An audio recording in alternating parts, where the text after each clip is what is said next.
What's up guys, welcome to Reseller Masterclass number 3. My name is Chris, I go by Daily Refinement Online, and in today's video I'm going to go over 3 foundations of how to build a reselling business. After this video, you'll never wonder why your sales are slow because it's always attributed to one of these 3 things. So number 1 is time management. We're going to go over all the different things that a reselling business does and how long each of those should take. Number 2 is going to be how eBay works, so all the different components of a listing, and one of these components is going to be the reason why your sales are slow. And then finally, we're going to go over how to be consistent. I have a class that's free on how to build a schedule and how to eliminate all the distractions from your life. So please smash the like button, consider subscribing. And in today's video and this series, it's really based around giving you the best information that I have over the last 10 years.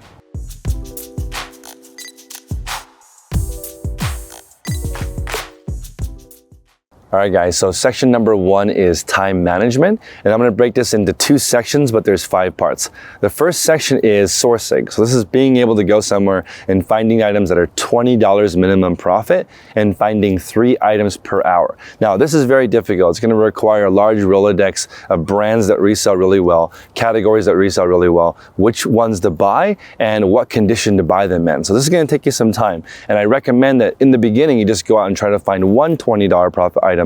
You can get yourself into a lot of trouble if you pick up a lot of lower profit items in the beginning, because all the mistakes when it comes to grading and figuring out what the items are worth, you don't know what those mistakes are in the beginning. So if you're picking up low profit items to begin with and then finding those flaws after the fact, they're going to be worth nothing, or you're going to lose money on those items. So be very careful in the beginning. We're all going to follow and heed Tech and Sports' advice of only looking for $20 profit items in the beginning. We're looking for 3 per hour. So essentially we're finding $60 profit per hour, and we're going to divide our resale business into 2 parts. Part 1 is finding the item. The second part is posting it online, finding the customer, shipping it out. So they should take about the same amount of time. Half your time spent looking, half your time spent processing. So we found 3 items for $60 in the first part.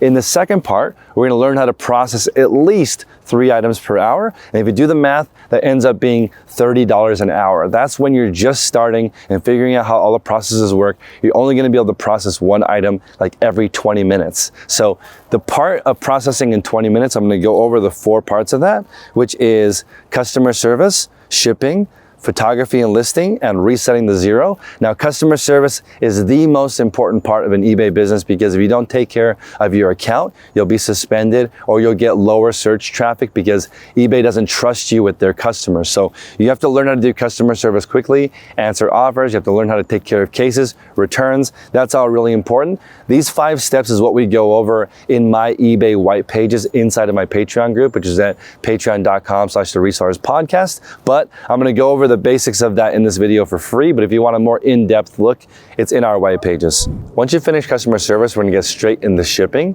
Now this process, I include finding the item, which would take no longer than 20 seconds, taking the item back to your desk, printing the label, doing all the dunnage in it to protect the item, taping it shut or sealing it shut. This whole process should take 1 minute or less. So if it takes you longer than that for shipping, you need a better inventory system and a better processing system at your station. Third is going to be your photography and listing process. Now, notice how I said photography and listing as the same process. Please listen to my advice and don't do it separately like I used to do it. Only photograph the items that you can list right after. If you only have 10 minutes, just do 1 listing. I do not recommend taking 3 sets of photos and then throughout the day doing those 3 listings, because it doesn't make sense.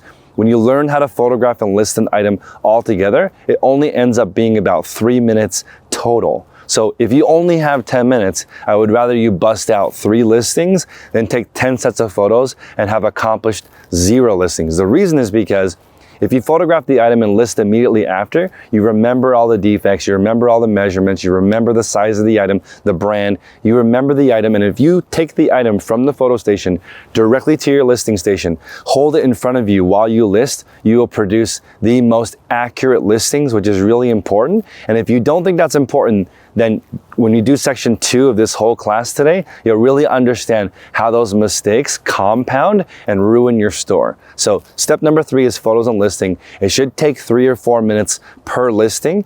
And I would probably begin with doing it one in a row. Take one set of photo, send it to your computer, or do it from your phone all the way through so you can understand how batching works. A lot of people ask, well, what about batching? Should I do all of the same task in a row?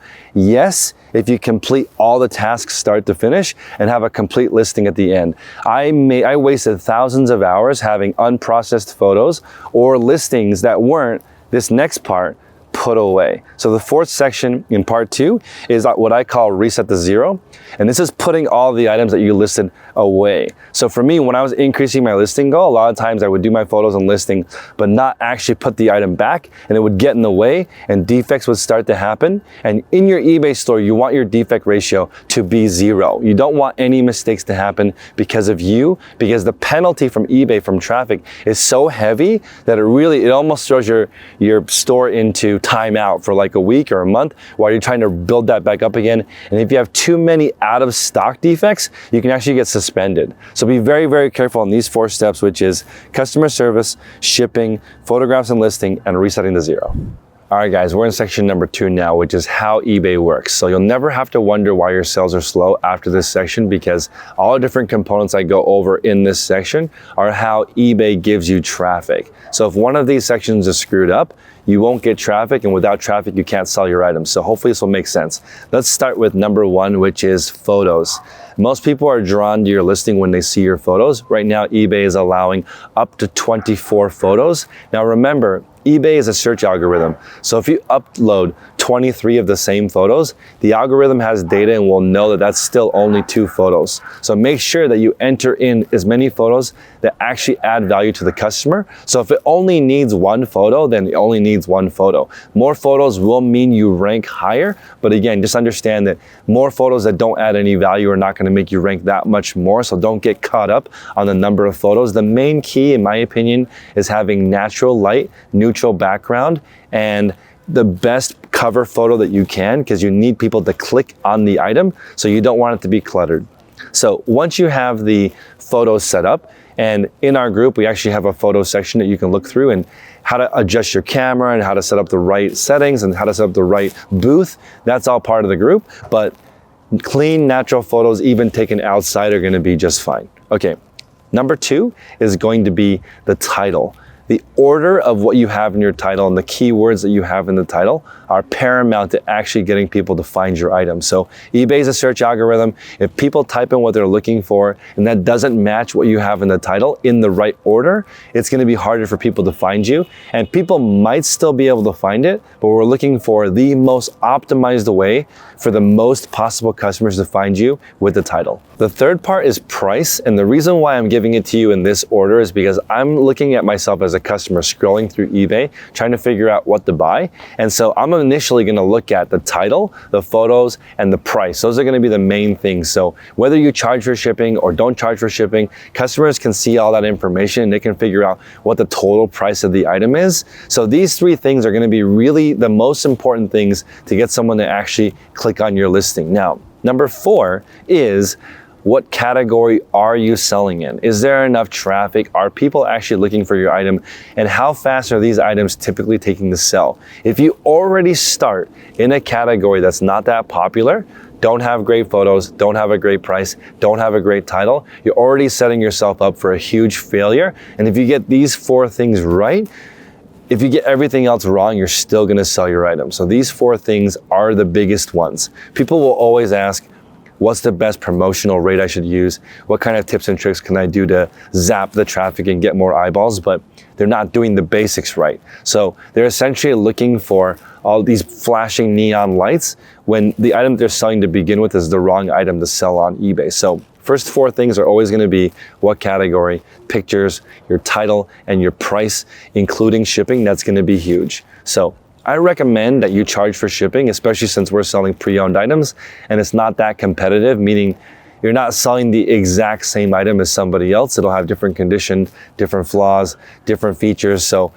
you want to make sure to charge for shipping when you can. And if you want to offer free shipping, there's no issues with that. It will rank higher than charging for shipping. But when you have a return, this is really key. And this is why I recommend charging for shipping.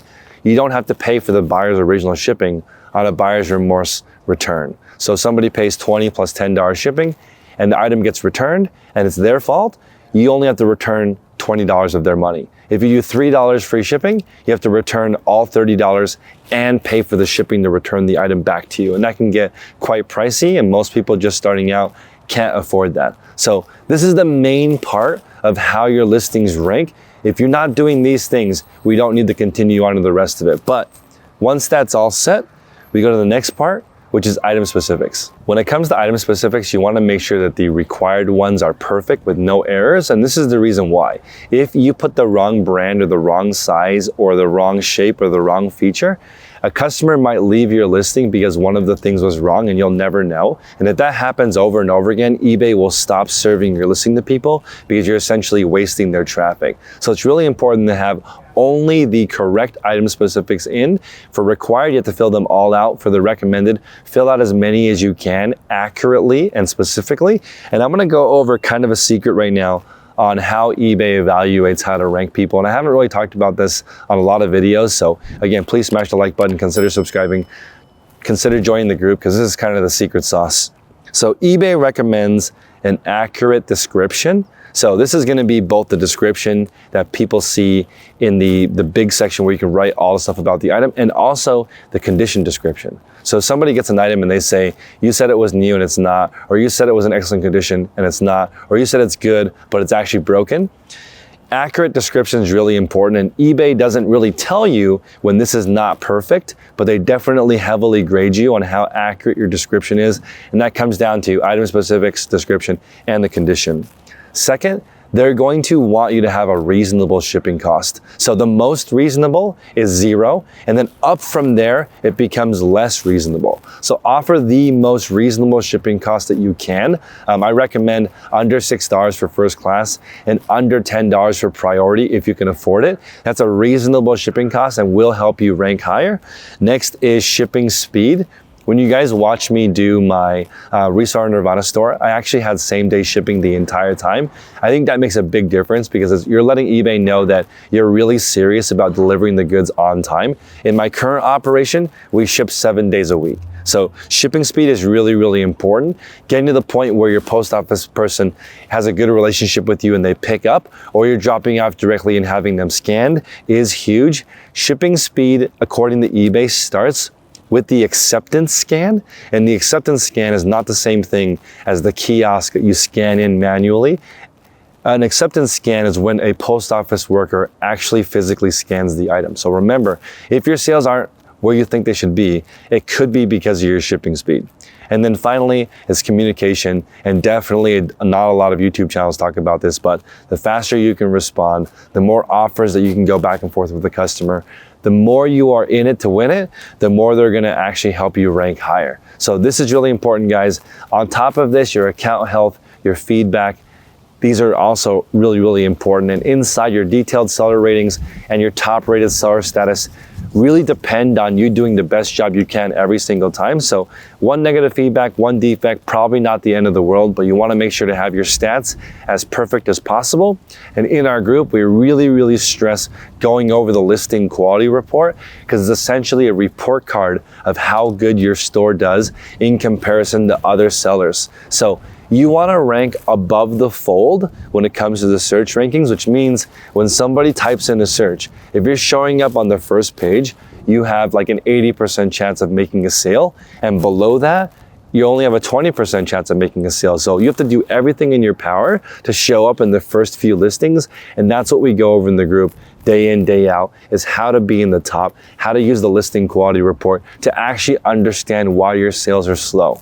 Once you understand this entire section, section number 2, you'll be able to tell us exactly why your sales are slow. So when you're in the Facebook group, type I'm working on item specifics. I'm working on title. I'm working on my photos. What do you guys think? Is this gonna improve my traffic or not? And most of the time, while you're just typing that out, you're gonna figure out for yourself what you could do better, and then use that and our group to turbocharge your performance and figure out what can you really do to provide the best experience to the customer. Once I started thinking about what does the customer want, instead of thinking about what's the most convenient way for me to do it, I actually quadrupled my sales. I became a 7-figure seller as soon as I switched over to figuring out it's not about me, it's about what my customer wants. And now I just look at everything through this lens of, does this help my customer see the item? So the questions about like, what item specifics are important? If you think about what the customer thinks is important, you just solved your answer. If you say how many photos is important, think about it from your customer. Do they need to see 4 pictures of the back of the item? Probably not. So if you just think about what the customer wants, that's the answer. And for every single category, the customers are different. If you're selling Funko Pops, they want to see every single corner of the box. Right? If you're selling vintage electronics, they want to see that it works. They want to see the lights power on. They want to know that you actually tested it. If you sell something vintage and you go over how you refurbish the item in detail, the level of trust you build with the customer is unbelievable. So hopefully guys, this section number 2 really explained why sales might be slow for you, why you're killing it, and what you can do to improve. Number 3 is the silent killer. Essentially, you know what to do, you know how to do it, you know how eBay works, but you're still not successful. And this part is consistency. And consistency for me has been, over the last couple of years, my schedule has been very, very similar. I spend 3 hours a day working on Patreon, managing the group that I run. I spend 3 hours a day doing reselling, so going over the best products that I can sell, figuring out how the platforms work, and I spend 3 hours a day trying to make the best YouTube content that I can. So my day is split 3 different ways, and I can tell you for sure, if I decided to just do one of those 3 things, I would be much more successful. Being consistent is more about removing all the distractions that happen in your day, and when you do get distracted, which is constantly, you just have to pause for a second, take care of that, and then go back to your original task. So for me, while filming this episode, we got distracted a dozen times. Each time that we're trying to do something, you'll hear a car horn go off, or someone will walk their dog, or something will happen, but you just have to refocus and continue throughout your day and just get your work done. It's never gonna be a perfect day when your kids aren't screaming, when you don't have a doctor's appointment.